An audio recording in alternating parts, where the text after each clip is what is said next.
It's hard to understand the way that you went out. I bet you're living with a little hint of doubt. Maybe next time when you gotta show your hand, you won't cut and run, you'll finally make a stand. 'Cause I know it's true, I'm finally getting to you. We're not through. Yeah, I know it's true, I'm finally getting to you.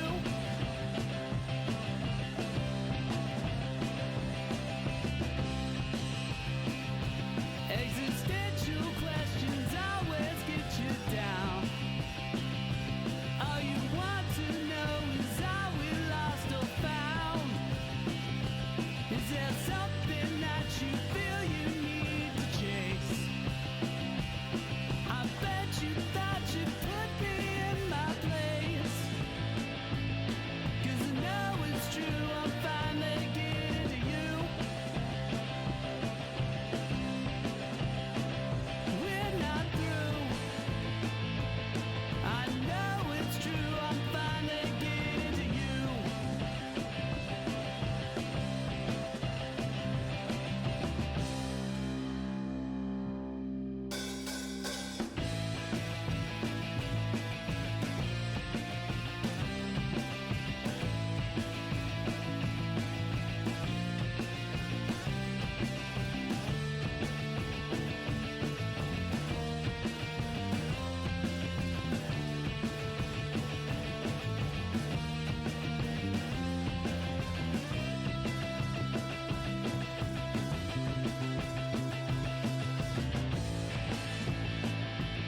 Yeah, I know it's true, I'm finally getting to you. We're not through. Yeah, I know it's true, I'm finally getting to you. You can run, you can hide, but inside, I'm finally getting to you. Yes, it's true. I still love you, but I am getting to you.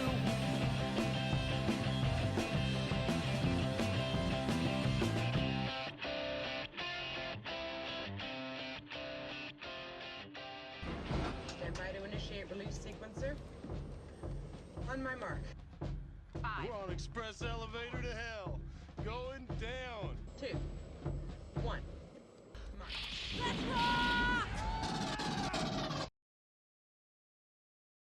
Welcome back to the Resupply with me, Guy Next Door. And me, Than. Bringing your 100% less DK double tap of all things Space Marines in Laserforce. Hello, nice to see you, my friend. How the hell are you? You good? Yeah. I mean, I survived another work week, so hooray! Huzzah! Yay for us. Yeah, and it was payday. Yeah. So that's always an amazing thing. Shit, yeah. The money flowed in, Yeah.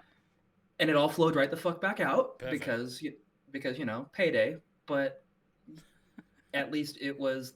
At least it had flowed in to be able to flow back out for all the bills. It's a circle of life, or circle of pay, if you will. Circle of banking system, I think, is Yeah. how that goes. Circle of bullshit. I've become very, very aware all of a sudden that I don't have a coffee in front of me, and it's made me very sad. So today, coffeeless Steve. Oh, thanks, old man Thanatos, for your 51-month streak. It's so funny that it's 1 month off Yeah. the full time that you've been subbed. Good job. I know. No, I know what happened. It was in the beginning. In the beginning, I was doing it with my Prime sub, and I mistimed it. Yeah.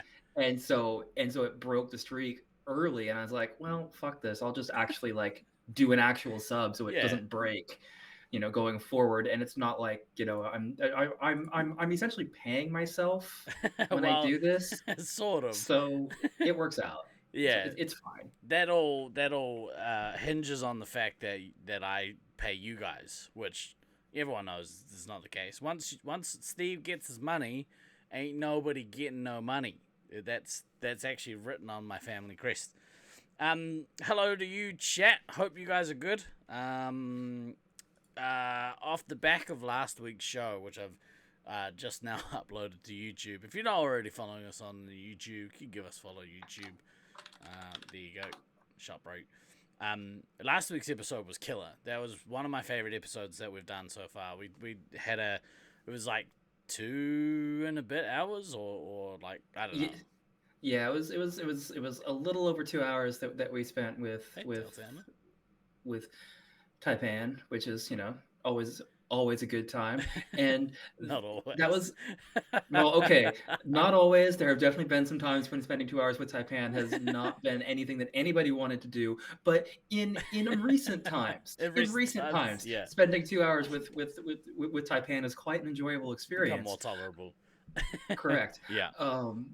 Yeah, that was definitely one of those shows where it's like we hit 2 hours and it was like, wait a minute, how have we been going for 2 hours? Like it last week's didn't feel like it, which is, always a nice thing. Yeah. And that show could have easily gone 3. Like I had to leave to get to a soccer game. So like that's kind of the only reason last week's episode got cut where it did, is because I was like I was running up against I gotta leave like now to be able to get to the facility in time to warm up a little, so I don't, hurt myself, because I am old, and so I do need a certain amount of time where I stretch and warm up and all that. So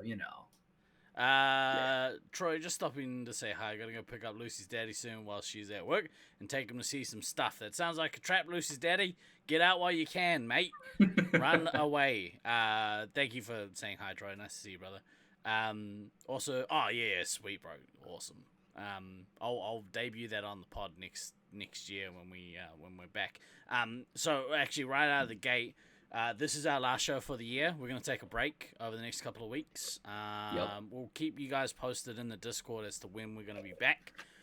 But yeah, this will be the last show of the year because of just Christmas and junk.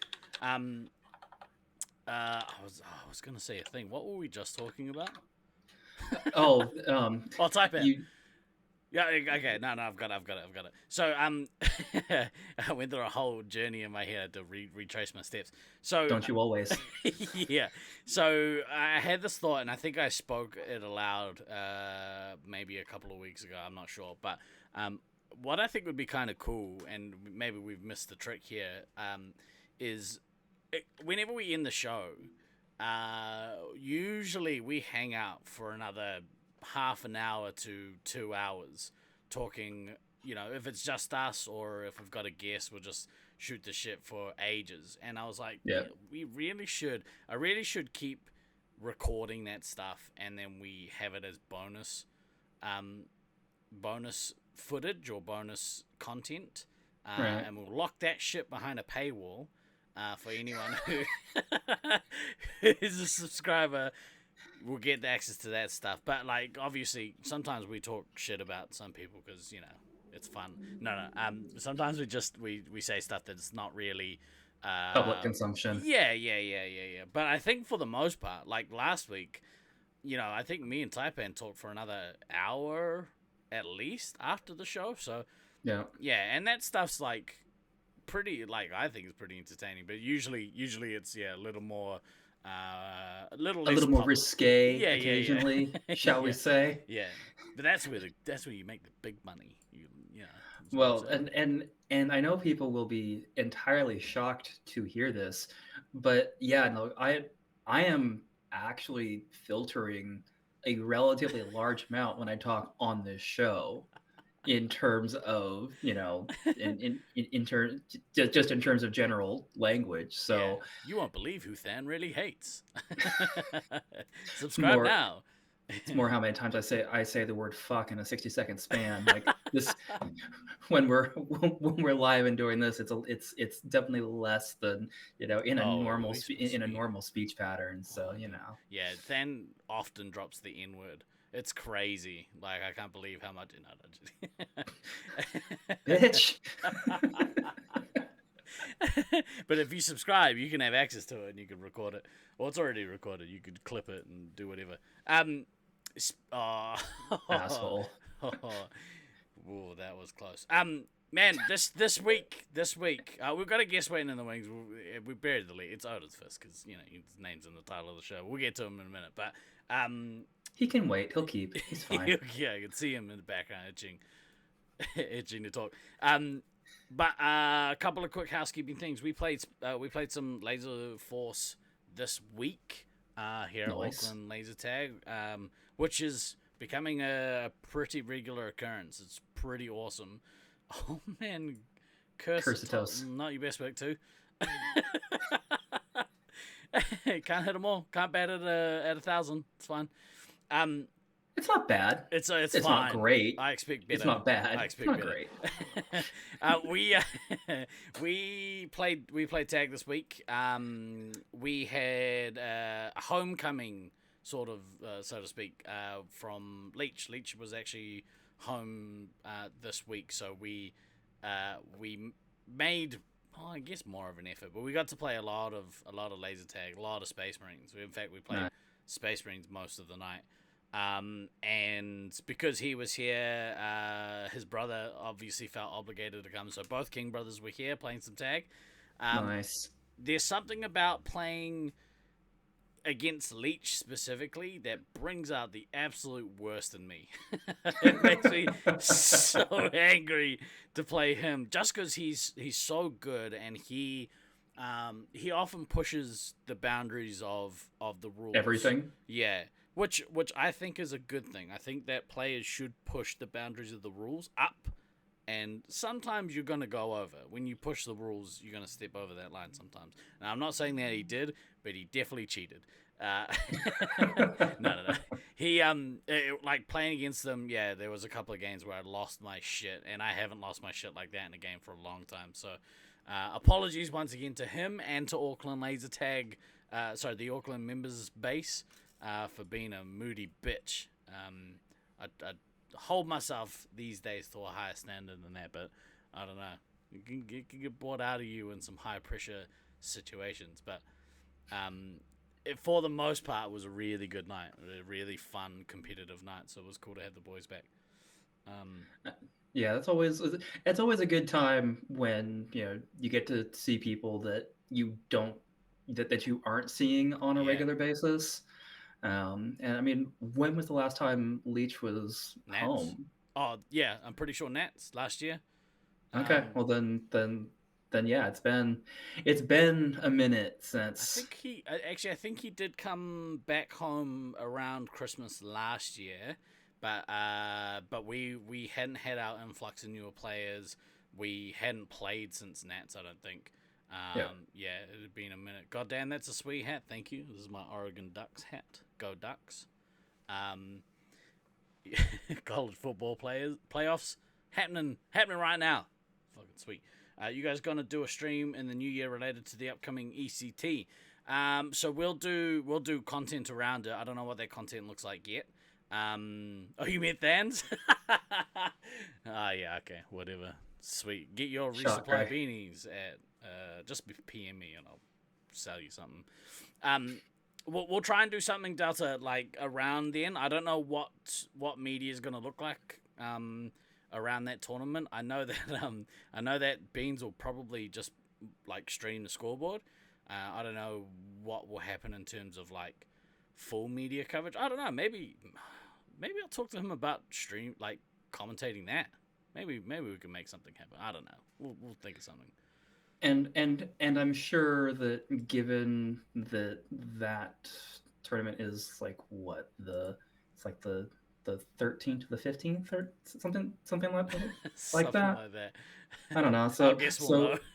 Yeah, we'll figure it out. But like would probably make sense that the Friday before that tournament 12 to will 16. we'll do this show 12 to, okay, so then either the 3rd or the 10th, and probably the 10th, we'll do a show where we cover East Coast stuff, because that would probably make sense if we're going to do Laserforce content, which is kind of the point of this channel usually, that maybe we would want to do something for a tournament that's about to happen. I don't know. We can workshop it to milk the nipples that is East Coast tournament for next year. Not your best work, bro. I'm right there with you too. Just not batting at 100. not your best. So I'm gonna give you some live on-air critiquing, which I know you love. Speaking of live on-air critiquing, I'm gonna bring this up because this is one of my favorite things that happened recently. We here at the Resupply Twitch channel have some strong connections to some of our wider Twitch community, specifically the Broforce channels. So Frosthammer NZED, I think his channel, I don't fucking know. Blue Sin and None More Grey. We do a thing called the Cannon Bowl every year. Which is basically fantasy sports, but you earn points by picking video games that are getting released throughout the year. And last year, Blueson lost, and his punishment, because we don't reward greatness, we punish mediocrity. And so his punishment, he had to do a full shot-for-shot recreation of the Hey Ya music video from Outkast. If you haven't seen it, I'll grab a link in a sec. Do yourself a favor and go and watch that shit. But you watched that recently, is that right? You watched that? I watched it basically like last week after I got home from soccer, because like I had the link, finally, and finally had the time to actually sit down and watch it. So of course I put it up on the big screen TV, because why wouldn't you? That is so first off, I fucking hate how talented all of you motherfuckers are. I'm not saying that I'm not talented. I am a fairly decent drummer on a good day. And a decently mediocre podcaster. Like I have some talents as far as that goes. But I swear to fucking God, anytime either you or Sin or Gray or Frosty put out fucking anything, anything fucking creative, it's like, Jesus fucking Christ. Like, it was that video recreation was so good. Oh yeah. It was like so good. Perfect. And I had remembered you saying, like, on last week's show, before me watching it, that obviously the Twitch stream got DMCA'd, rightly so. Like, okay, fine, that's totally fair. It was going to happen, but because the audio sources weren't being split, like you couldn't get any of the reaction that you guys were giving to it live. And I remembered you saying that you just about had died laughing watching it. And so I went into it, kind of knowing that you had said that. I'm like, all right, Steve is sometimes an easy laugh, but sometimes not. Like you have levels where sometimes it is really. You are a comedy slut sometimes. That is accurate. And so I went into watching it kind of knowing that, and Oh my god. I just about died laughing Ugh. during it too. Gray, you come in chat, the quality was so much higher than it needed to be. That was great. Yeah. Like, yeah, I was not expecting that level of quality. Although, I guess I guess none of us should have been surprised because Yeah. let's just think about the level to which Sin does things Yeah. normally. Yeah. And it's like, oh yeah, okay. In hindsight, maybe asking the perfectionist to do a shot for shot remake of a video might not have been the most time efficient thing to Yeah. assign to him. It was Um, basically his part-time job for like 6 months. So funny. and then the stats that his wife posted on Discord for like how many costume changes and Oh, I haven't seen that. Oh, I need to go and uh, have a look. yeah, it was a lot. Yeah. Spoiler alert, it was a lot, and just like it was like, oh my god, just yeah, just well done, amazing. Oh, But stats. fuck every single one of you for how goddamn talented you are. I'm way at the bottom of the pile when it comes to That is how, accurate. how You are talent. that's accurate. You are the least talented of those four. I am not arguing that because you are. However, um, that is not saying that you have a lack of talent because yes, you're like lowest on that totem pole, but when you put you up against against the rest of like the common world, you're you know High le- functioning high functioning neurodivergent or something. would be accurate, sure. Um, but yeah, no, you're only lowest on the list out of that four because the rest of the bars are so fucking high. Like that's Also, real quick how that stats. goes. Full different costumes 26. Characters 33. Takes greater than 300 takes. 116 scenes. Uh, more than 80 gigs of raw footage. And muscles pulled from wild dance moves too many to count. Brilliant. Reads like a MasterCard ad. This is what that reads like. Yeah, it does. Do yourself a favor if you haven't done so already. Go watch the video, and then once you do that, watch the original and Blue Sin's version side by side. I've done that this week. It makes it even better. It's so perfect. It's brilliant. Go watch that video. I'm gonna watch that video every week for the rest of my life. All right, that's enough of that. We've made our guest, who I would imagine really struggles with sitting still for too long. Sit still for too long. Ladies and gentlemen, please help us in welcoming to the show our good friend, Odin's Fist. Hi, Odin's Fist. How the hell are you? Hi, I'm good. Good. It's been a minute. We were talking, and I don't know why I keep being super surprised by this, but we were talking about this prior to the show. We haven't had you on the show yet, have we?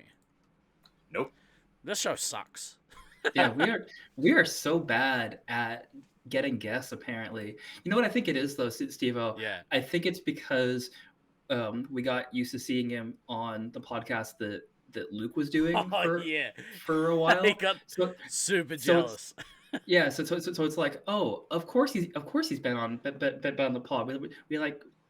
We see his face weekly or every 2 weeks in the lead up to Nats on a video pod. Yeah. Of course he's been on our show. And yeah, I literally scrolled back through on our YouTube channel, like looking at titles and like, no, he's not wrong. We have never had him directly on the show. I think he popped into the background on Autumn's show. Right. Briefly. Well, that's poor planning on our part. But like, how the hell are you? Like, how you been? What have you been up to? Been good. Been thinking about laser tag every day, like normal. Yeah. So you guys obviously like still dry when it comes to tag, right? Like there's nothing close. Yeah. The closest is technically in Los Angeles. There's the Lost World site. but there's been like some complications and issues and struggles with that happen, and so it's a little unreliable. It happens once every couple months sometimes, and usually if we go at this point, we've been so busy.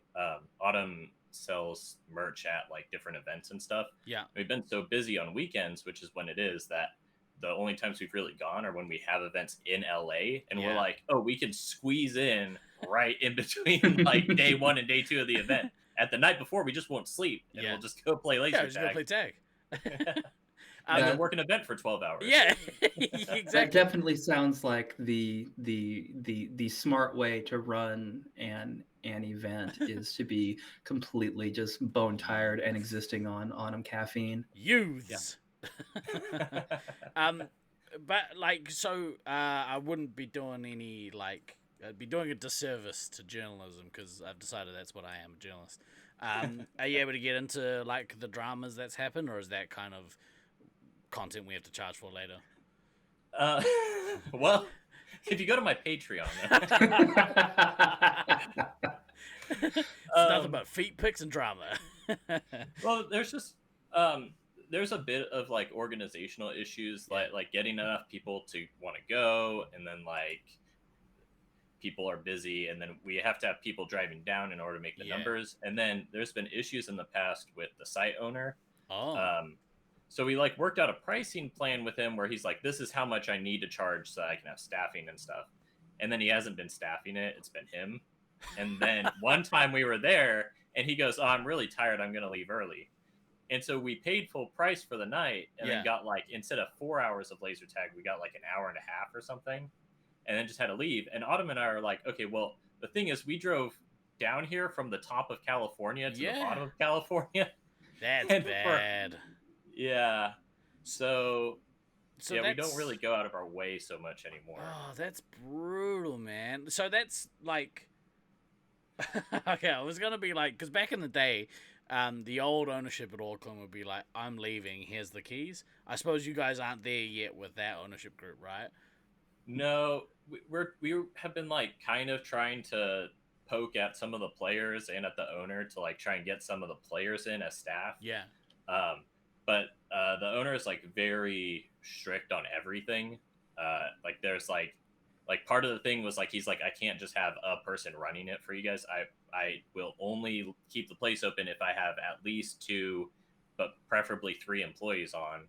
And it's like a whole ordeal. So I don't, like, what do they do? Are they just there like as security? Like they just watch each other. He has 3 so they can do the Spider-Man meme and all point at each other. Who's gonna close? Dude, that's it's a little frustrating. Crazy. And it's more frustrating because like one of the ones that actually was around this time last year, like I actually went down for one of them, which thank God he didn't do the, oh, I'm gonna leave early on that one. And it's like, because like I fucking flew down here for this, dude. Fuck. And I actually really like the arena. The arena plays very nicely as far as that goes. So that's frustrating when we can't necessarily seem to get them to care to not even the same level that we do, because that is potentially asking a bit much. You just have to be there. That's all we need of a staff member is, can you be there to close the door behind us when we leave? We're not going to break your shit. We might buy a drink or 2 here and there, but we just need you to be here to make sure that there's no fire and that like nobody leaves the door open. That sucks, man. So do you guys did they give you guys like a discount or whatever? Like allegedly the next time everyone went down, he gave them a partial discount. Right, okay. But I wasn't there for that. So my discount. I'm just SOL, I guess. Fuck, man, that's bad. We've talked about like good and bad things that ownership do, yeah, or potentially can do, you know, around like members' bases and shit, and that's right up there with the thing that you shouldn't do. Ugh. Yeah. Man, that's Well, crazy. I I had like really high hopes for the site. I was putting Yeah. a lot of work in towards the start. It was pretty much me and Minette that like got things going. Mhm. And then Nolan came in, and Nolan's been a huge help. He's been really helpful with organizing, especially with the SoCal kids. Mm. But yeah, I had really high hopes, especially like for getting it to be like a potential tournament site. Mhm. Because like Dan said, the arena is really nice. Like it plays really well. Mm. It's really fun. There's a lot of like competitive struggles that we've been having at the members nights, but part of the problem is that there's a lot of lag there. They need to like upgrade the radios and stuff and add more. And then and the lag makes a lot of things rough that shouldn't be rough. It's like, oh, this is like the perfect hallway for controlling the space. And then somebody comes in and you shoot them 3 times and they don't go down. And you're like, never mind. This doesn't work. Yeah. And then there's windows, but for like a tournament purposes, you know, you can like cover some windows up and stuff. Yeah. But you know, the more I've like talked with him about stuff, and he said that he wants to host tournaments, but the more I talk to him, the more I'm like, okay, this just isn't going to happen. Yeah. Unfortunately, he just doesn't want to do the things that he would have to do to get it tournament ready. And so it's unfortunate, but it's one of those things where it's like, I can't put more effort into it than like he's willing to let me. Yeah. So Yeah, 100%. And that yeah, it's just another reflection of like how important it is for ownership to be on board with a member base and like a tournament scene, for the stuff to actually happen. Because if they don't care, we can't play. It's pretty Well, and I think the kind of the other piece to it as well, on top of the ownership, is I know the time that I was there, like there was actually nobody from the site itself there playing with us. You mean like the regular members? Yeah, it was like it was the only people that were playing were literally everybody that had traveled from everywhere else. I think the owner may have played like one game with us or something. Yeah.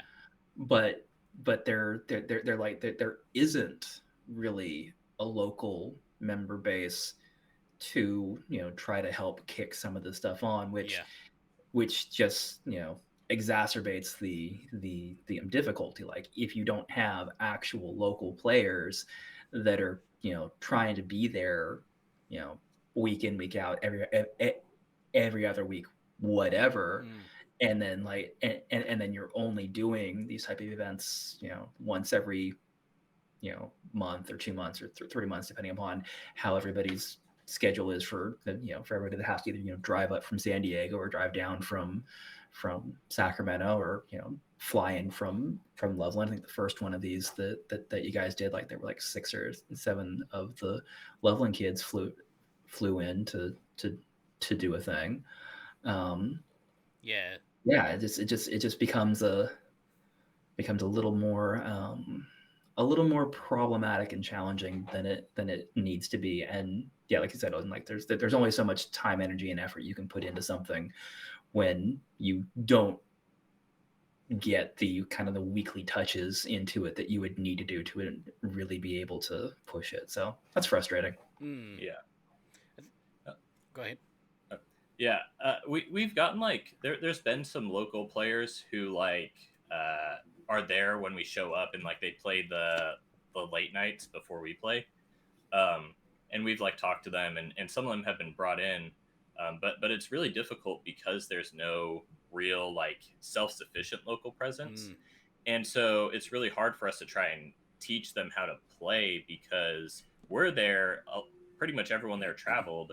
And we just want to play SM5. Yeah. We traveled so we can play 4 hours of SM5. So, you know, none of us want to take the first 2 hours to teach people and have them play Shadows or Dead Aim or whatever else, SM4.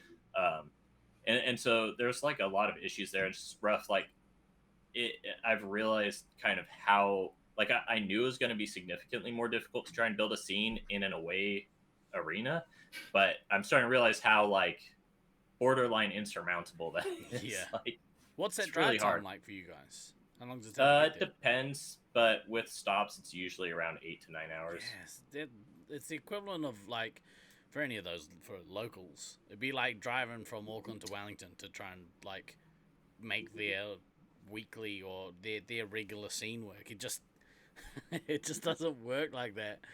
And you're right, like it just sort of spotlights how important it is to build your base games into like your love of base games for the membership or whatever has to be there for Space Marines for a Space Marine scene to thrive. Like, and I think we've finally got that understanding here at home. We've been talking about it all year since we've had this group of players kind of dropped on our laps. But we made a conscious effort. Hey, we can't just play Space Marines every game because we'll get some people that are keen. Most people are gonna drop out probably, and it can't be that way. You gotta like people have to love just playing laser tag in general. That's rough, dude. Do you guys have any like Zap Tag sites or anything in Sacramento, or is it like no Laserforce at all? We have no Laserforce. We have a zone site. Yeah. And there's a laser runner site within range, which is really it's not actually laser tag really. It's like probably the worst thing you could ever play if you actually like laser tag. What's it called? Laser runner. Laser runner, yeah, with a Z. Ew. Like the logo tries to make it look like a laser with the it's like my God, yeah, LA capital Z. Yeah, capital Z. Yeah, it's not so. Yeah, so that particular system, they actually thought about having it for Armageddon at one point. Like this is many years ago now, and they did some testing on it and realized that it randomly generates the score sometimes. It just doesn't actually like register hits correctly, and so will sometimes literally just randomly generate the score. And so after some very initial testing was done, I was like, nope, this system isn't even eligible for us to consider for Armageddon. So consider how bad it must be that for a cross-system laser tag tournament, you're not even in consideration because you're just a joke. Yeah. I'm gonna real quick because I've jumped on their website. Let's have a look at this real quick. So this is if you've got the stream, I don't know if you guys have the stream up. This is the Laser Runner website. I love this. Welcome to Laser Runner, to the most valuable laser tag website on the internet. There you go. I do love how much this particular image looks like a Wish version of the Gen 8. I don't want to poo-poo anyone, but holy shit, dude. This is... Yeah, so I haven't seen their gear in ages, so that's entirely new to me. But yeah, no, they're like their website historically has always made their gear sound really good because I mean it's their marketing material is fucking great. Right. Like I will 100% give them credit for great marketing material. Yeah. But their actual system is literally the worst. The best part is that the way the sensors work is the sensors are on like a thin sheet on the vest, and then there's a layer over them that have a hole cut out for the sensor, which means the only way to tag people is to fire like perfectly perpendicularly at the sensor so it registers. And so I figured that out, and every time I went to fight people, I just turned my body every time. Like, you can't hit me. I'm invincible. That's brilliant. I mean, yeah, you're right, Than. Like, just looking at just looking at the equipment, like, I mean, the phaser looks kind of cool. The vest looks fine, like not amazing, but fine. Yeah, I mean, for the market that this particular laser tag system is for, which is literally like your FECs that are in like putt places and stuff like that, where the intended audience trends a little younger, and they just want to put on put something on and run around with lasers. It's fine, but it's garbage. It is absolutely hot fucking garbage. I wonder if I can play this. I don't mean to like spend time not talking to you, Odin, but this is fascinating to me. Yeah, I mean, like, it's the lighting, the way this video is kind of cut, like it looks like the Gen 8 marketing. Even that plastic, that kind of Halo plastic looks like. I probably shouldn't use Halo, actually. I think Zone doesn't picture fit, but that's so funny. But I guess if you're really jonesing, like, have you guys gone and like played some of these other sites? Like, if you're like, I just need some tag. We went and played Laser Runner. It was me, Autumn, Grack, Minette, her brother Gascon, and a couple others. It was quite an adventure. We were like, yeah, we're not doing that again. And then Autumn and I have actually both worked at our local Zone site before. Right. So we've played there. It's all right. It's Zone. Yeah. It's pretty much. I mean, we spent all last Gen 8 from Wish. Exactly what I was thinking too. Yeah. We obviously talked a lot about Zone last week with Taipan, and I think I've got like more of an appreciation now than I ever have in my whole life for Zone. Just after like being up at Worlds and kind of seeing just how much talent like these players have, and the actual like skill set you need to be able to play Zone well. It was really, really cool. It's the Zone V4 and V5 equipment was actually really fun to play on. And again, I'm showing how old I am, that V4s and V5s were the stuff that I played on. It's a like that is it's a different skill set. It's a different timing. It's fun for me in the way that Qzar is fun for me, in that it's a different skill set, it's a different mindset, and and there are things in terms of like positioning and how you read the arena, and how you read game states that you can pick up and apply from point A to point B. So yeah, it's they're definitely skill-based games. They're just not Space 5. Yeah.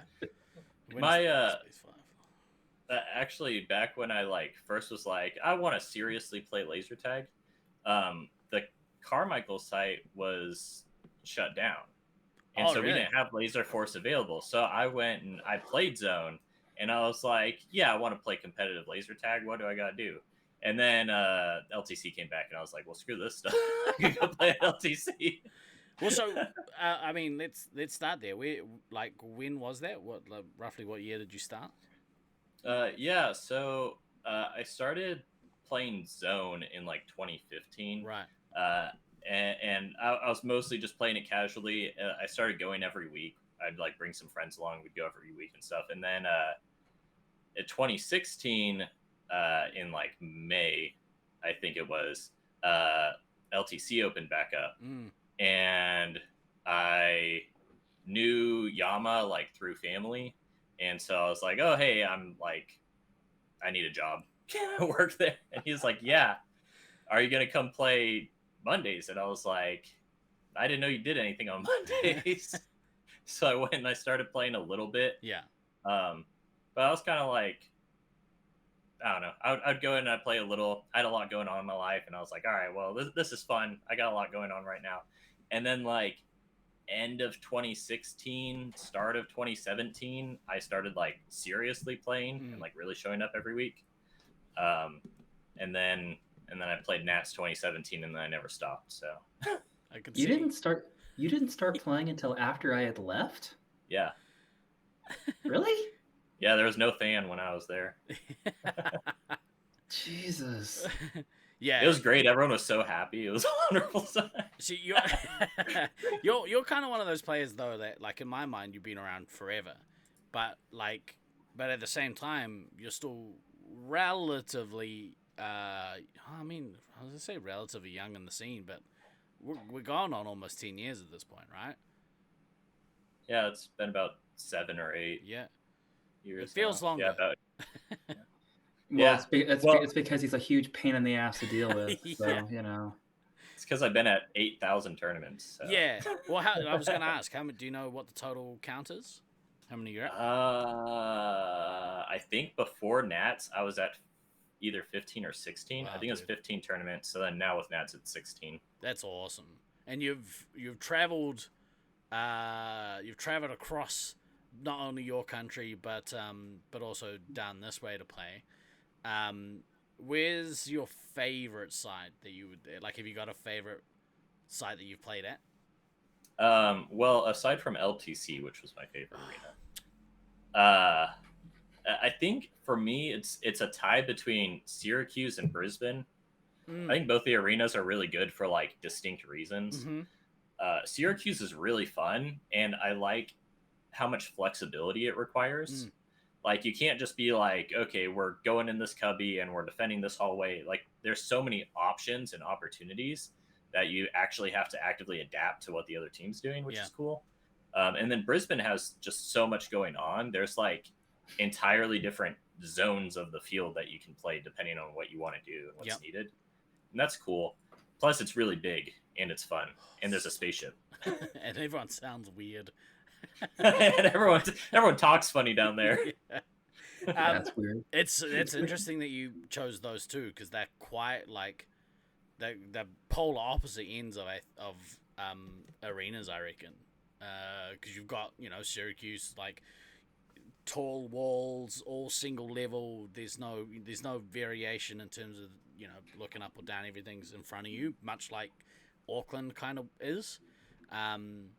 Versus Brisbane, where it's very much, you're having to worry about that other plane, the y-axis.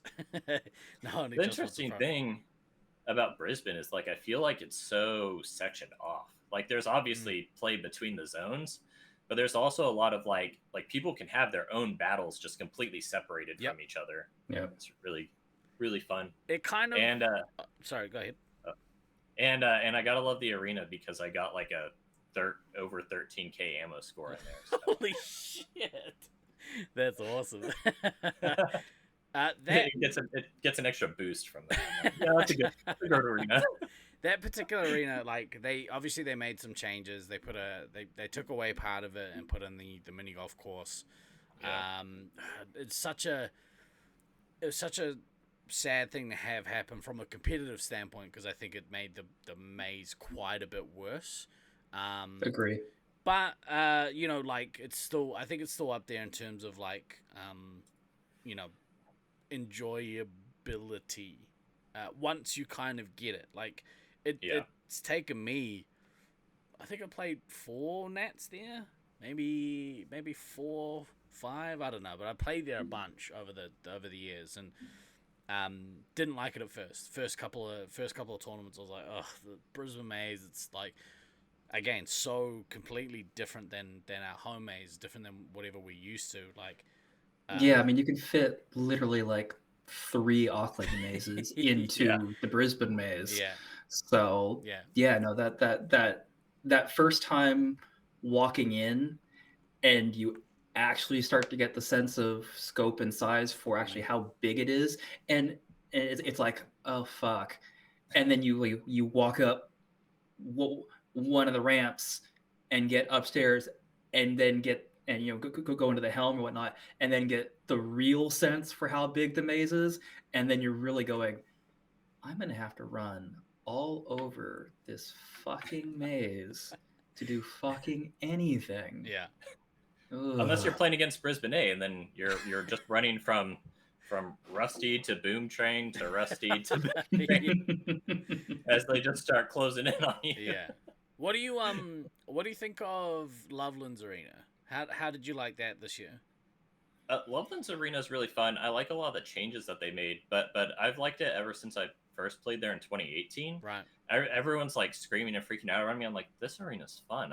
There's so many ways to attack. Yeah. And like, I remember there was specifically this moment in 2018 where we were playing against the Detroit team, and we got pushed downstairs, and they're holding upstairs, and I snuck all the way up one of the ramps to the 3rd floor, pushed Baden's resupply out, and then missiled him in the back while he was on 2nd floor. And without even addressing me at all, he turns straight to his resupply and starts yelling at him. He's like, "Why do you let him missile me in the back?" That sounds familiar. So, like, I find that because you're quite tall, right? Like, you're above average height, right? Yeah, I'm about 6'1". 6'1". Yeah. So I find that maze, if you've got some height, there's certainly advantages because you can kind of, I assume, I don't know, I've not been up there. I assume that you can kind of see across sort of everything, right? Like if you're standing on the 3rd floor, especially like maybe up in the fortress, you can kind of see above that wall and see out across the 2nd floor. Is that right, or am I just imagining? It's a little tall, so like people like Dill can definitely easily do it. Dude, Dill's like 6'7", so I do a little bit of I'll get on the balls of my feet. I'll do a little bounce. Yeah, it's like catching because I'm like right about here, so I'm like yeah. Yeah, it's such a. I think that being able to see, more than most, I think must be such an advantage. You can only dream about it then. I'm just down here amongst the smog. Your team this year. How did you enjoy the LAPD this year? It was good. It was cool to try something different team wise than just a team that's like, we're going in there and taking first. We had kind of like different missions and goals going in. Mm-hmm. Primarily the purpose of putting the team together was to give players a chance to like really be in a like competitive team environment and like try to grow as players. And it was myself, Autumn, Disco, Minette, Poopies, and Snowflake. Right. And yeah. I mean, it was all players who like expressed how committed they were and how much they wanted to learn, but none of those players were on an A team where they're like actually actively vying for first. But there's kind of this unfortunate fate of a lot of B teams where they kind of just get, sidelined, and a lot of times there's like leadership issues and struggles and stuff, and it can be hard for them to have like a very like progress focused mindset versus just going and having fun. Yeah. So that was my hope, was to kind of try and give a more like competitive, constructive environment to it. Yeah. Learn some things. Turns out I'm maybe not the best person for the job, and that's okay. What, from a leadership perspective? Yeah. There were some struggles. I had a little bit of a rough time here and there, kind of like connecting with some of the teammates and like what they wanted from certain things and what changes they wanted. We had some conflict, but maybe some point in the future I'll return to the role. But I think right now, in terms of like developing players, I struggled a little more than I had hoped to. Right. But there's still a lot of good stuff. It was rough. It's kind of hard to like be practicing and learning when you can't actually regularly get together at a site and practice together. It's funny how that works. I know. And then, but we had regular team meetings. We met in Discord very frequently, and we talked about the game and game theory and roles and positions. and I do think there was a lot of learning going on. I think Poopies in particular showed like a tremendous amount of like growth and learning.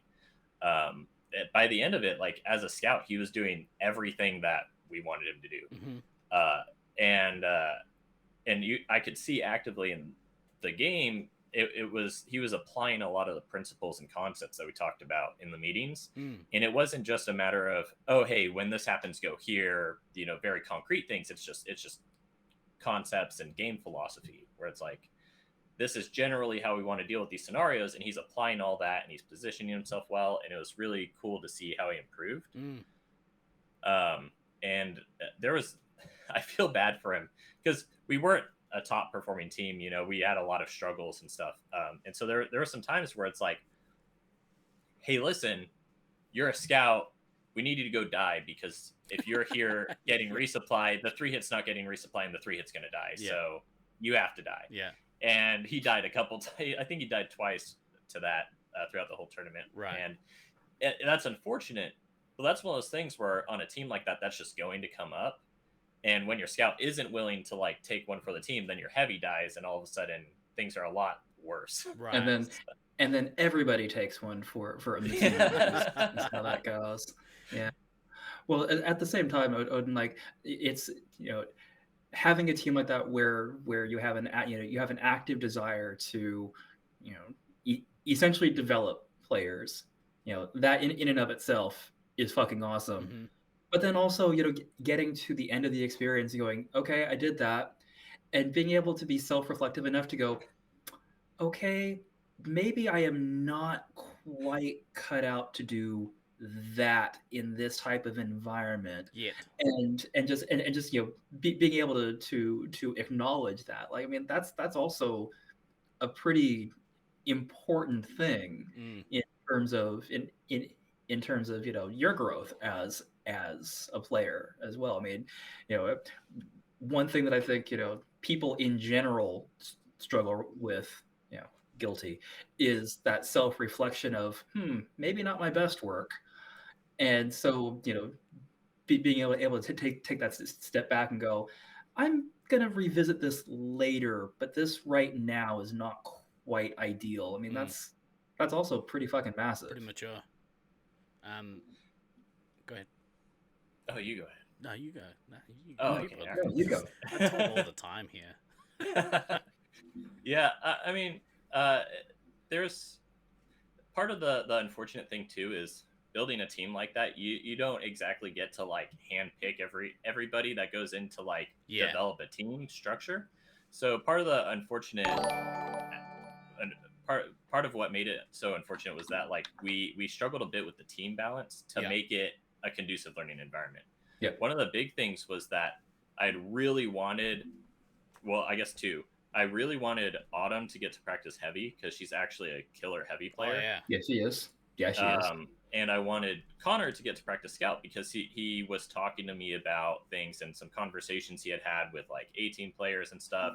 And we talked about the realization that there's a lot of commander players. Like everyone wants to be a commander player, kind of like it's like probably one of the more popular, if not the most popular role in the game. Shocking. Yeah. And shocking that people want to be the hero. Shocking. The leader, the shot caller, the nuke dropper. That was me after we went to that. The nuke dropper was me after we went to that Mexican restaurant. So we had talked about him specifically learning how to be a better supporting scout and better team player, especially because a lot of his experience came from SoCal teams who historically had kind of shipped a bunch of players out to a tournament and they all just kind of try and perform on their own level. And not to say that they suck, but it wasn't as team oriented as some other sites have been. And they didn't have a DK, like leading them in and being like, all right, well, this is how we're going to play together as a team. So we wanted to address a lot of that too, but the way things shook out is like, okay, well, in order to give us a chance to play the games out and help people learn, we're just going to have to move some things around. Putting Autumn in the resupply to help manage it was really helpful. She's a really good resupply player, and she's really good at managing players who maybe like aren't independent shot callers as a resupply, Mhm. being able to like help navigate a medic and be like, all right, we're going to move here and here. That's and that keep player track of them. coach, right? Like having Yeah. that's so important. So it was so helpful, and it was unfortunate. We're like, all right, well, it's just not going to work without Autumn here in this team right now. So it was one of those things where it's like I couldn't give everyone what I wanted to. We had to kind of shuffle some things around. I didn't want to play heavy. I was so excited. I was like, Autumn's going to play heavy. I don't have to do this crap. I'm going to go run around and beat people up. It's going to be fun. Nope. No. Every single person on the team came up to me and they're like, you have to play heavy. Yeah. We need you to play heavy so that you can hold things down and we can go play the game. Yeah. And I'm like, fine. It's such a skill position, man. Like having a good heavy is such an important feature on a team. And like when you like across our scene, when you talk about people who play the heavy position, there are specific players who like awesome heavy. That's awesome heavy. They're awesome heavy. Awesome heavy. But like with Commander, I think a lot of people, if you can play laser tag, you could probably play Commander reasonably well. Like if you're good at laser tag, you probably have some good Commander games. It's heavy, just a niche role, man. I would go so far as to say that, and I think we've had this conversation before, that heavy is probably the most difficult position within the game. Like to play it properly, to play it. Another thought that I had while you were talking was just kind of how the meta's changed with now that you guys in California especially are more or less homeless when it comes to having a site to play at on the regular. Super homeless. Yeah. But like, you know, like that's so normally with Nats, and I talked about it before where I had this viewpoint that Nats isn't a place to develop players. Nats is a place where you come and you test out all the development that you've put in, you know, throughout the year. You go to Nats and you want to test yourself against the other players who've been doing the same thing. We're in an era of play where like the majority, let's say over half of maybe half of our competitive scene across the globe aren't getting to play on a weekly basis. And so, you know, maybe the meta's changed to where, okay, so Nats has kind of now become a spot where we are trying to develop, or well, preferably trying to develop players in these roles. But I guess, like, the flip side of that, and that's what you experienced, was, you know, do we want to develop or do we want to be competitive? And I guess, you need to figure that out as a team dynamic, right? Yeah, well, and I'm glad you brought this up. It's something that I've been kind of talking about a lot, especially with Luke and I have talked about this a lot over the past year, is kind of like what Nats look like going forward, or what tournaments look like going forward with the shape that the scene is in. Yeah. And a large part of it is that, like, kind of our only real way to bring in and build up newer players or weaker players or inexperienced players is just through Nats. And player retention is like so important for us. Yeah. And so, you know, I'm not going to throw names out here. I'll DM me if you want to hear it. But that paywall, baby.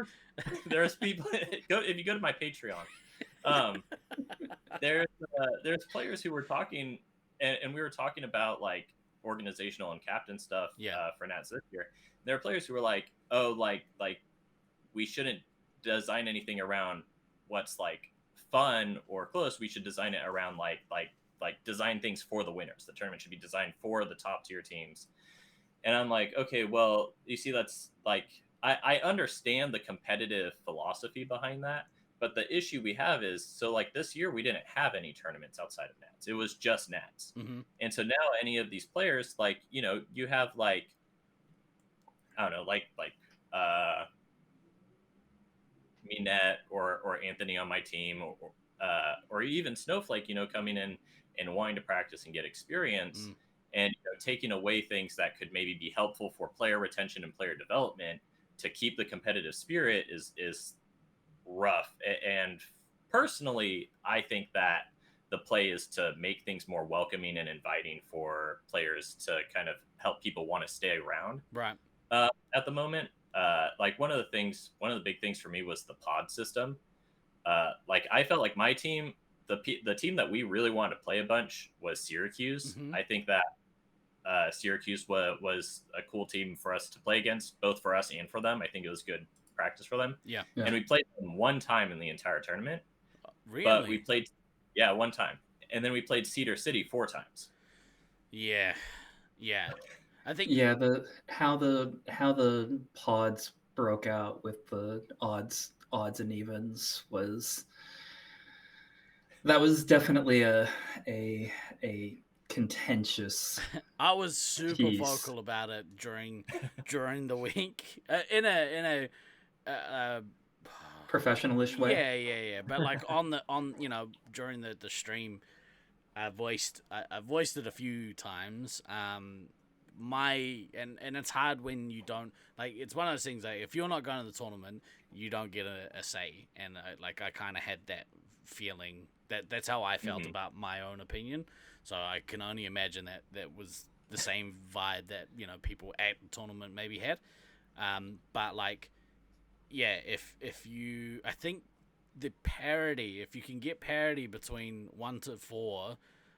And then 5 to 8 in a situation like that is better for the game quality overall than odds and evens.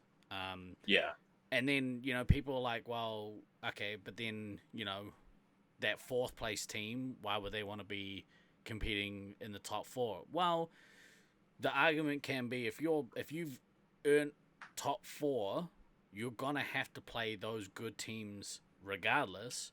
Don't you want to like sharpen your edge? Like if you're on the fringe of placing top 3, don't you want to have, be able to, try and work out your opponents? If you're in that bottom bracket and people are like, well, then 5th place can only, ever get as high as 5th in the breakdown. It's like, okay, well, if you don't want that to be the case, do better during the first round.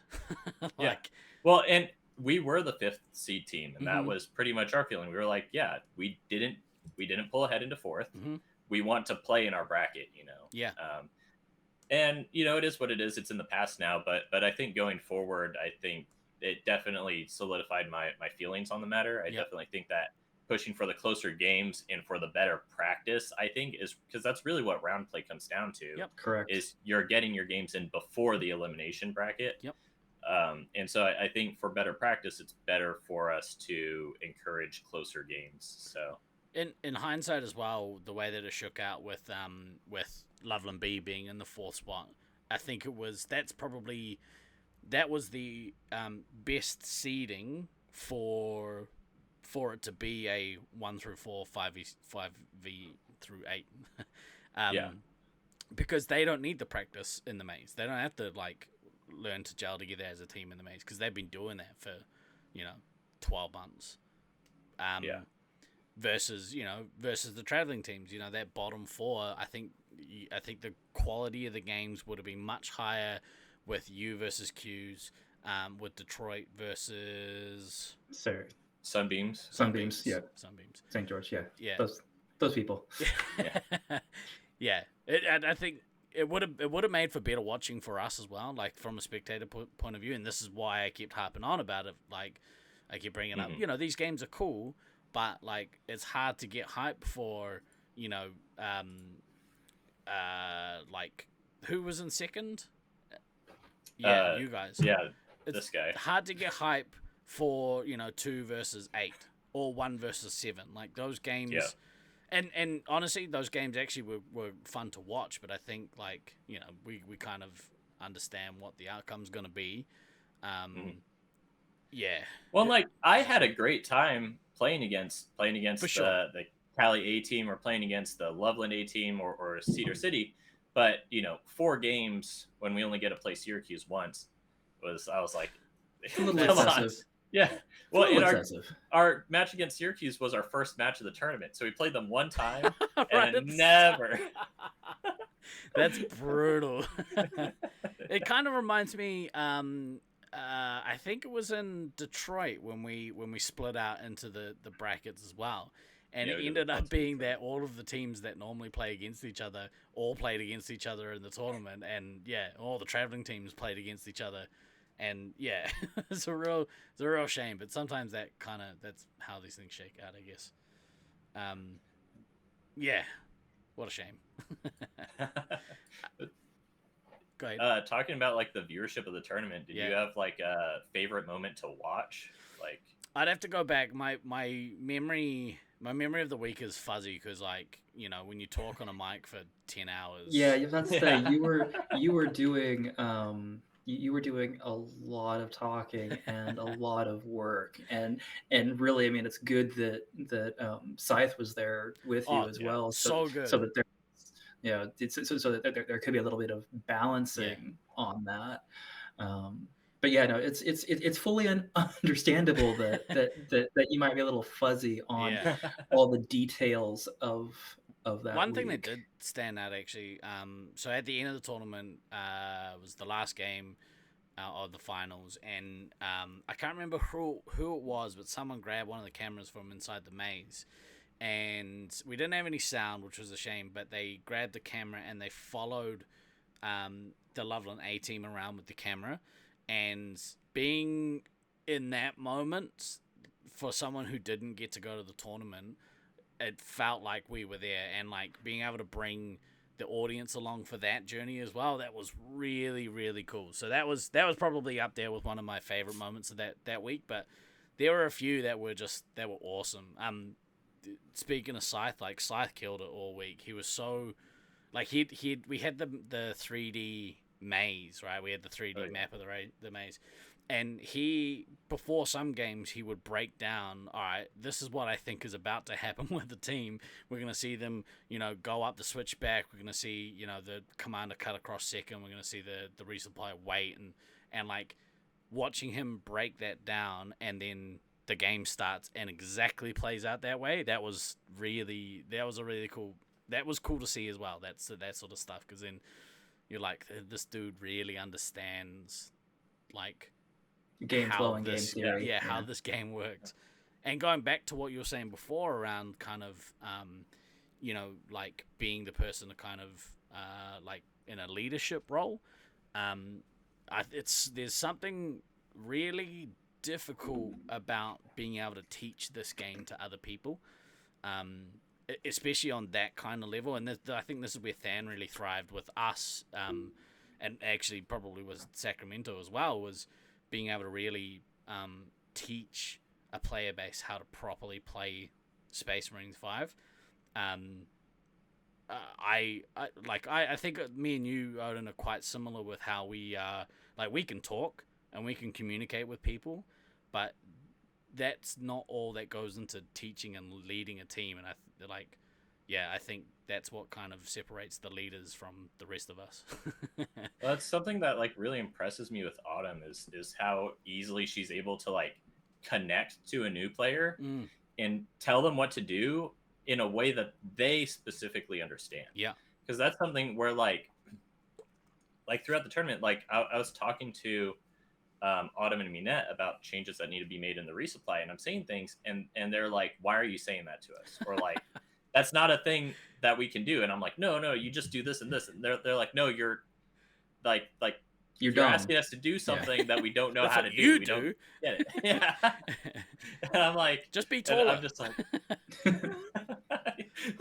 and it's something where like in my head I'm like, okay, well, as long as you do these things, it's okay. But for them, it's like they have their own habits, they have their own approach to the game and the way that they see things happening, and it was kind of a struggle for me to connect on that level when that's not really something that I've done before. Sure. I've tried, especially on like the podcasts that I've done with Luke, kind of explaining things in like a very blanket way to where it's like kind of universally applicable. But in terms of actually like meeting a person at their level directly, that's something that I still struggle with. So it's definitely a learned skill. And some people do just naturally do it better than others. I would agree with you that Autumn is fantastic at it. I can do it, and I can do it pretty decently, but that has definitely been an evolution over time. in terms of being able to do it, because shockingly, I know you're gonna be really shocked to hear this. I can be a little abrasive sometimes. Yeah, but you know I what know. that is? Like for us at the time, it's like having a dad that doesn't like give you praise, and so and so everything you do in the arena is like, I hope Daddy Than he gives me the praise that I so desperately crave. Stan gave G&D daddy issues.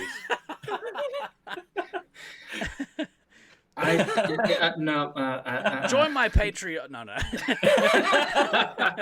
For all that bonus content. Yeah, no, it's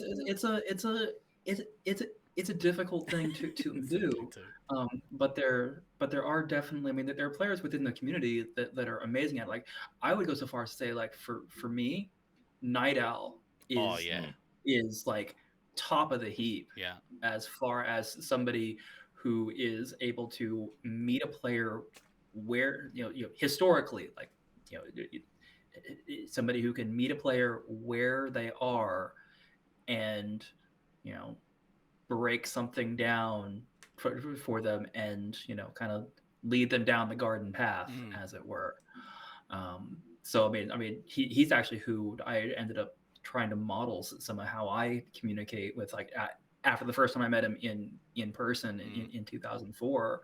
Obviously at that point I'd already been doing a fair amount of, like, trying to work with the Sacramento player base over years, and I'd done a pretty decent job of it, if I don't say so myself.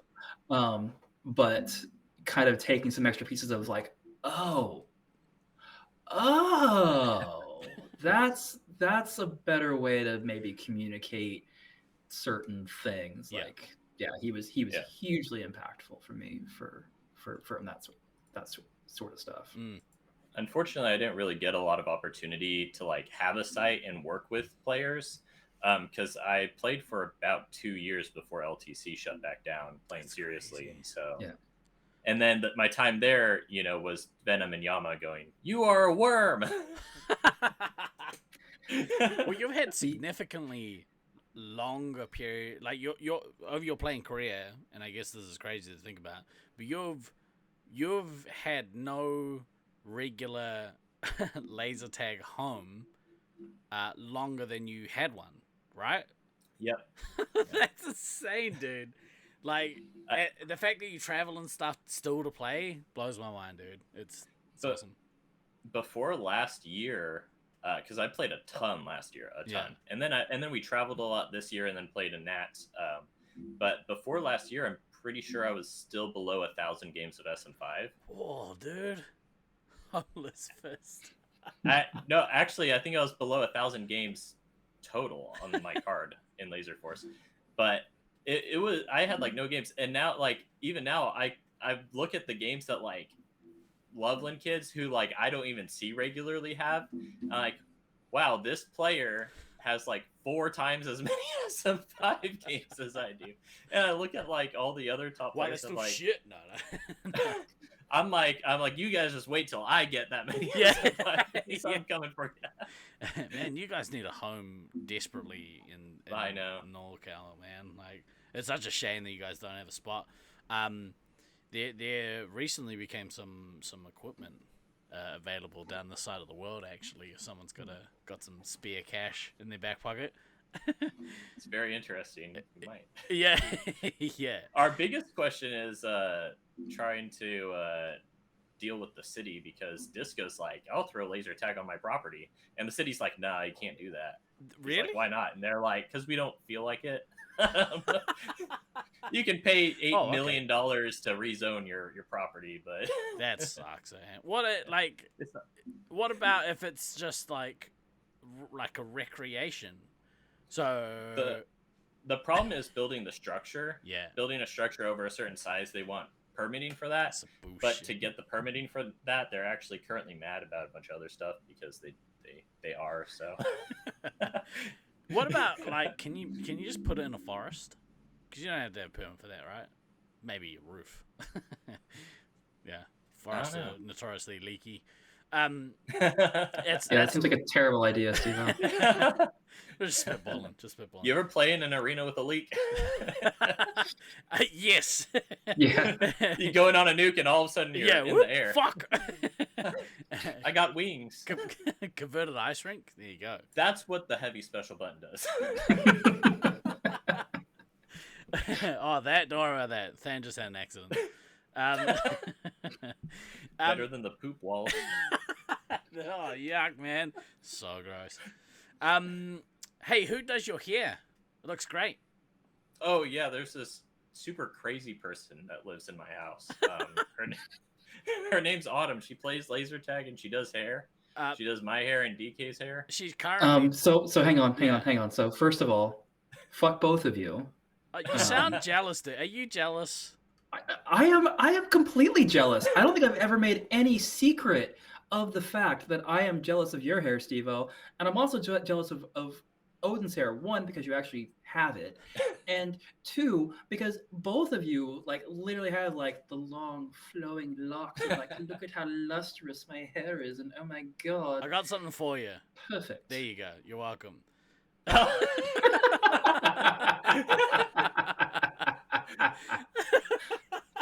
Oh, it worked perfect. I was here to double the hair value of the show, but now we're at triple. This is perfect. No, you didn't just double it. Like it was fully exponential in terms of the hair value. Yeah. This should be called the Rapunzel episode. But sorry, what were you saying? I haircut you off. Yeah, Autumn, she's a laser tag player. I think she's been on here before, actually. Yeah, she's definitely been on here before. And funnily enough, we had her on here before you. Yeah, that's okay. She's more important. So also correct. Yeah. What were you ranting about, DK? DK. Then. You shouldn't be able to hear DK right now unless the duct tapes come off. For anybody wondering in chat, DK is currently in my garage. So... And I will not elaborate. If you want to know more, you can go to my Patreon. Yeah. We were talking about it after the show. That's freaking me out. I'm going to turn that off. Yuck. Yeah, please turn that off. Thank you.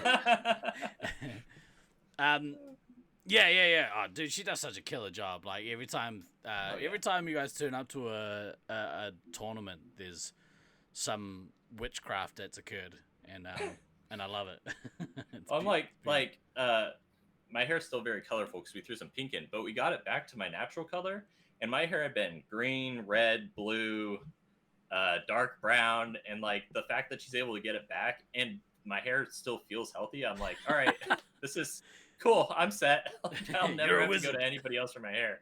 It's magic. It's crazy. What is your natural color? It's roughly this blonde without the pink in it. So okay, yeah, that's a nice color, and that's a good base color for coloring, I assume. Yeah. Sam, what's your natural color? Bald. Asshole. We call it angry mist. Is the color of my hair?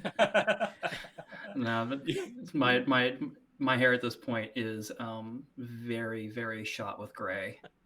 So it's his hair is kind of like Hades from the Hercules movie, but it's just the heat waves from his anger. Just every time he calls somebody a dumbass, it just you see it like intensify. He's so mad right now. You're not wrong. I was gonna give you I brought up the color just to kind of make that joke, but yeah, she actually fucking kills it. But what I did want to say was so I don't know if you heard, I had a moment earlier in the year that it was kind of a stupid like ego dumb shit, but around the time of Nats, you guys were doing a lot of content with Luke on the playbook. Is that the name of the show? Yeah, the playbook by Laserforce Loveland. Dude, the quality of content you guys were producing, and I assume will kick off again, probably around next Nats or whatever. But yeah, I wanted to give you guys some mad props because it made me have like a crisis of faith with my own creative output, and that was just mostly like the jealousy of youth. But yeah, have you guys got any plans on producing any more content or anything on that channel? Nothing currently in the works. We've taken a bit of a hiatus. Luke and I specifically have both gotten very busy. For anybody who didn't know, Luke is getting hitched. Woo!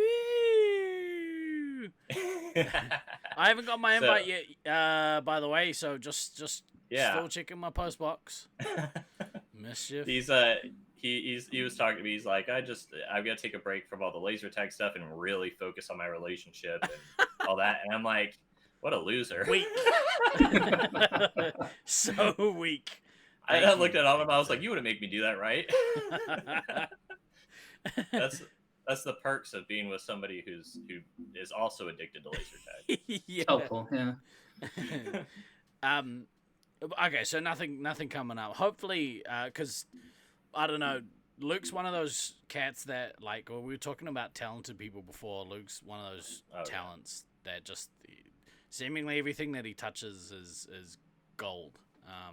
So it'd be cool once, if and when he kind of returns back to creating some more laser tag related content. But probably the biggest part of the Nats stream this year was because of him. So I'm gonna. Do you know roughly when he's getting married? Do you know what month it is? I don't. I don't know anything. I was gonna say February, but that's terrible over there, right? February's not a good wedding month for you guys. It might be around Nats. Oh, good honeymoon. Speaking of that's Nats, something similar to what Tom and Aaron did, if I remember, in 2018. Oh, they did a big trip with Australia and all that. That's right. I don't know if it was specifically honeymoony but I remember they also got married around then, if I remember correctly. So yeah, it counts.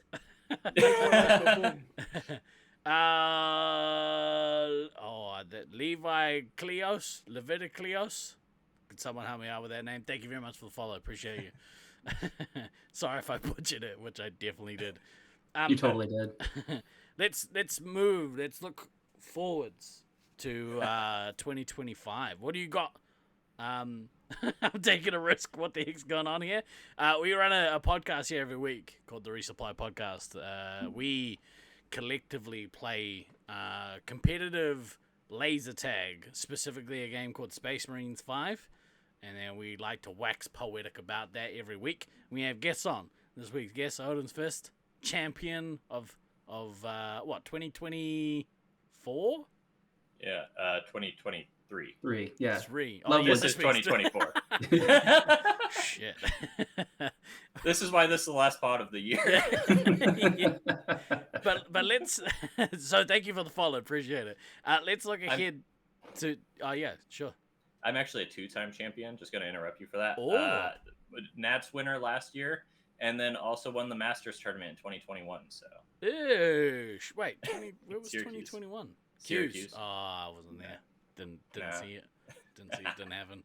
I have to keep bringing that one up. Yeah, why wouldn't you? Yeah. I put it in my CV. What do you got coming up next year? What's on your event calendar for next year in terms of tournaments? I won't be going to Nats this next year. It'll be the first Nats that I miss ever. But that's a real shame. It's just a matter of I'm at a point right now in my life where like that trip would be a lot. Yeah. And so I'm like, I did New Zealand last year. I'm like, all right, I'm gonna. Plus, nobody can FOMO me into it because nobody from Down Under showed up this year. So true. Right. Yeah, stupid us. I really wanted to go this year, but I'm glad things kind of worked out the way they did because I thought the stream was kind of awesome. Oh yeah, having you doing the shoutcasting was really cool. Yeah, dude, it was so much fun. I'm at the point where I'm like, do I just do that next year? Do I want to play, or do I just want to? Maybe that could be me next year. I mean, dude, we That would need be people to do it. So, are you playing Syracuse though? Yeah, I'll be at the Syracuse East Coast tournament. Ooh, do you know? Which is January 12th to 15th. So that's coming up here real fucking close. Real soon. Stupid exchange rates don't help down under travelers. Yeah, especially from New Zealand. A stupid dollar. Do you know who you're playing with yet in Syracuse? No, the teams will be drawn at the location when we're there. I keep asking people. I keep forgetting that it's a random draw. Yeah, Steve-O, that tournament has been a random draw like since they announced it. Like it hasn't changed. Yeah, I'm Beans not literally paying came up. attention. Beans came up to me in autumn at Nats this year, and he said, "Hey, if I do a tournament in Syracuse, what do you want to do?" And we just talked about it for a bit. Yeah. We're like, we need to do a random draw. We're like, this Nats like there was a lot of like stress that went on around it, and it was like a lot of people were. It was very competitive, a lot of stress and work that went in. We're like, we need to all relax, learn to play with other people, learn to play nice. So you'll have a random draw. Anyone in particular you want to play with? Josiah. Oh yeah. Josiah specifically. Him and I have talked a lot about playing for a while. Yeah. We played some games together in St. George one time that I went down. We played a lot of Resup together and stuff, and we had a good time. And we're like, all right, we got to play on a team together. So hopefully that works out. See you guys kind of matching each other's vibe in the maze. We sync really well. Yeah. So. And that's especially important in the resupply. So It's the hair. It's the hair. Dude, his hair was on point last year out here. Yeah, I it was. assume he hasn't had a haircut since. Probably not. The locks. It's. I mean, as you can see, this is definitely a hair-focused channel. Maybe you can fly out to Syracuse, and we can all three end up on a team. Maybe the Could be the hair team. Yeah. Ah, dude, the hair triggers. Boom. There we go. Oh. Yeah. It can be you, me, Josiah, and then it could be Than and Poopies and. I need another bald person. Loki. Loki. Yeah, there you go. With our powers combined, we'll have an average amount of hair. You're technically the skins. Skins versus hairy shirts. That's how we do it. Can we make Than play in a wig? I mean, we can here. Boom. Fucking really? You're a fucking dick. You realize that, right? Yeah. Okay. As long as you realize.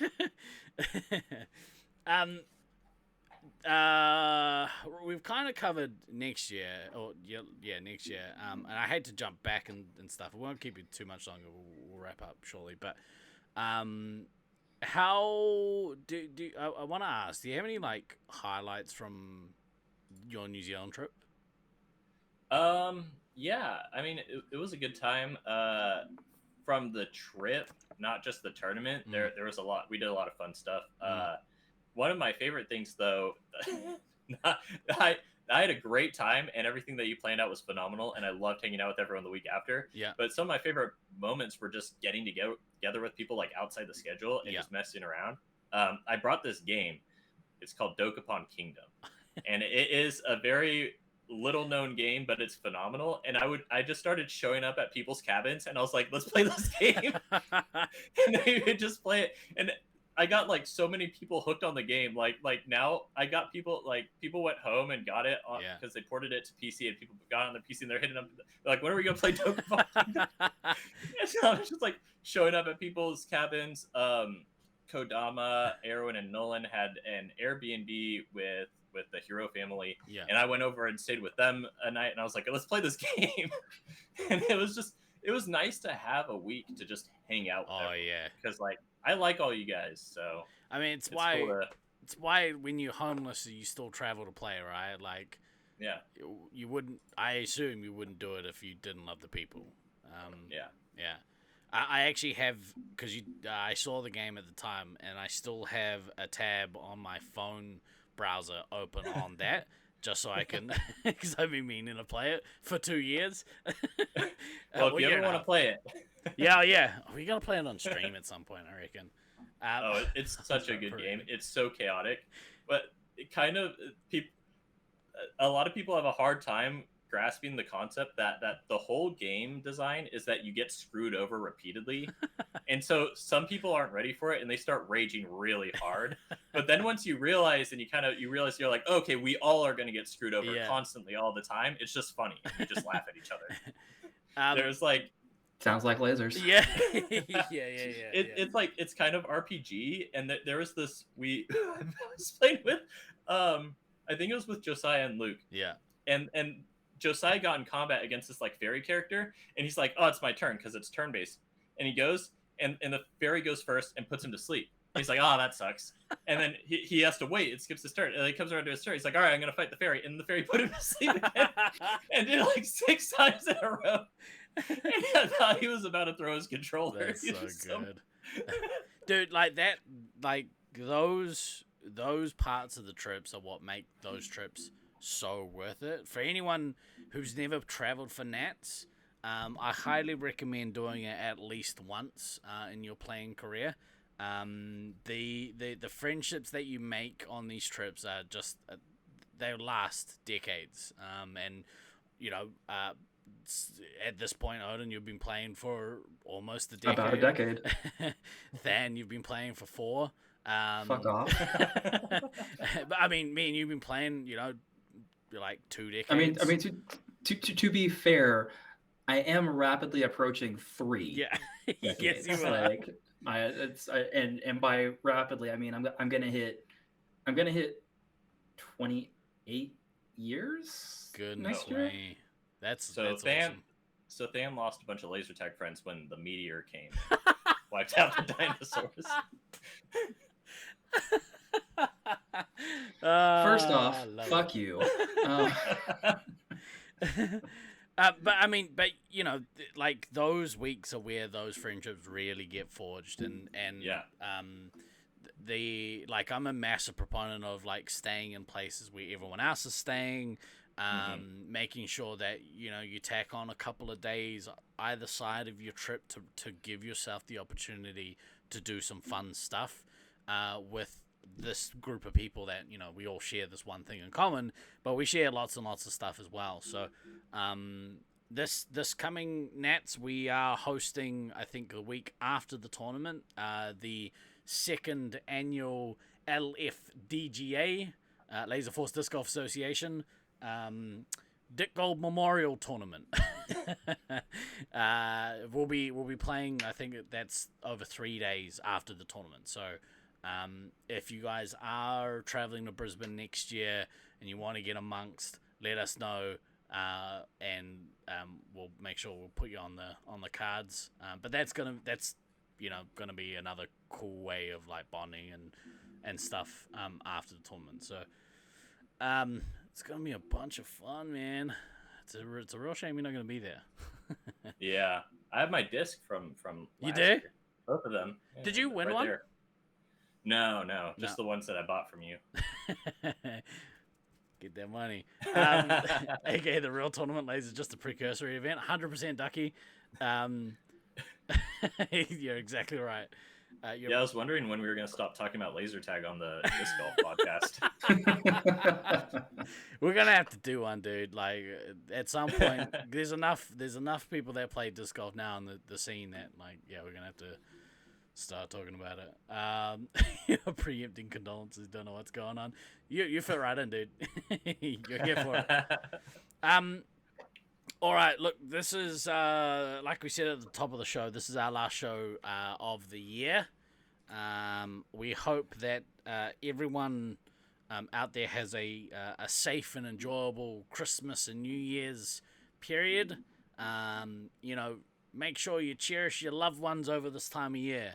If you, you know, once they go, then it's a lot harder to do. So make sure you spend as much time as you can appreciating those around you that you love, your family or your found family, which either way. So New Year's stream, maybe we might do something. But yeah, hey Odin, thank you for joining us this week, dude. Like, I'm sorry it took us so long to have you on the show. Useless. That's okay. You thought I was on here already. So why Yeah. To be fair, I did make a special guest appearance as Hefty Doug during the I love the charity stream. So. He's so good.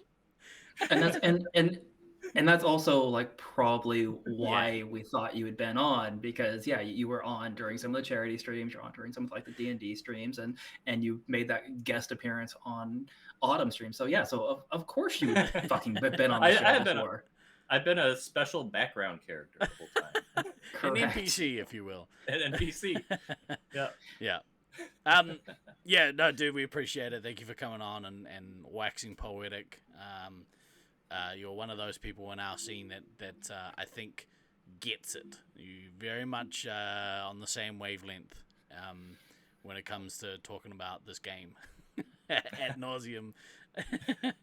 Yeah. Oh, I can talk about this game. Forever. I don't know if you've seen it, but I have some podcast episodes with Luke. Well, actually, yeah, if you guys do want to check out, what is it? This one.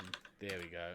If you want to see some of the content that Odin's Fist and Mischief, as well as some others, who else on that? Snuffles. Snuffles and Nolan did the power rankings with us. Yeah. That was fun. Go follow that channel over on YouTube. While you're there, check out our channel on YouTube. Just add the resupply. There you go. Same page. Thank you. Thank you for joining us today. Enjoy the holiday break. We'll be with you guys in a couple of weeks. But for this week, I've been Guy Next Door. I've been Than. I've been Odin. And always remember to, literal laser tag. Go check it out. Always remember to backtrack, kids. We will see you in 2025. Ka kite anō.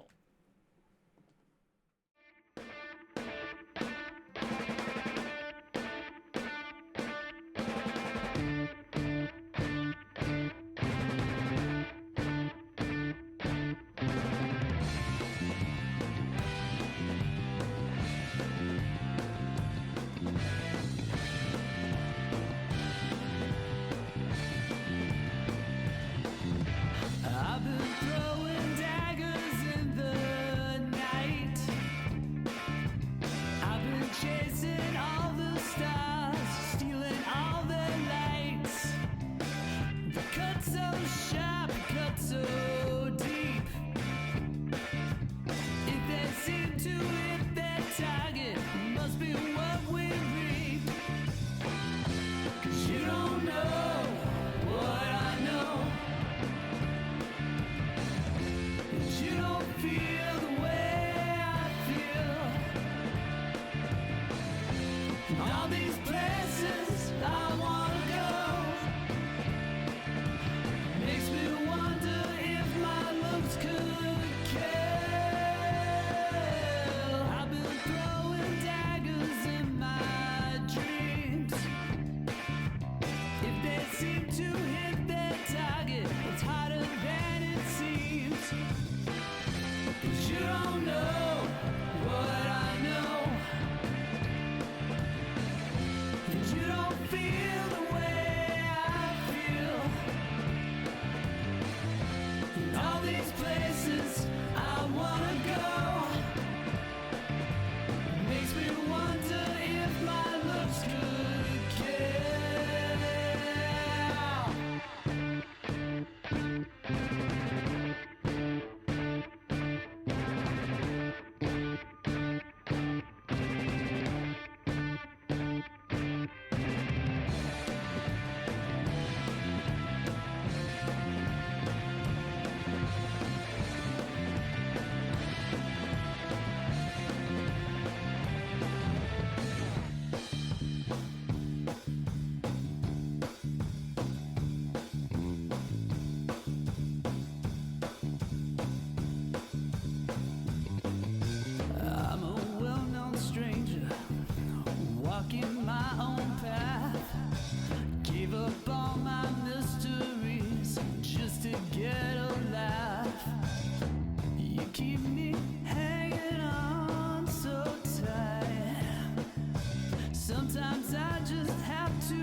places I wanna go.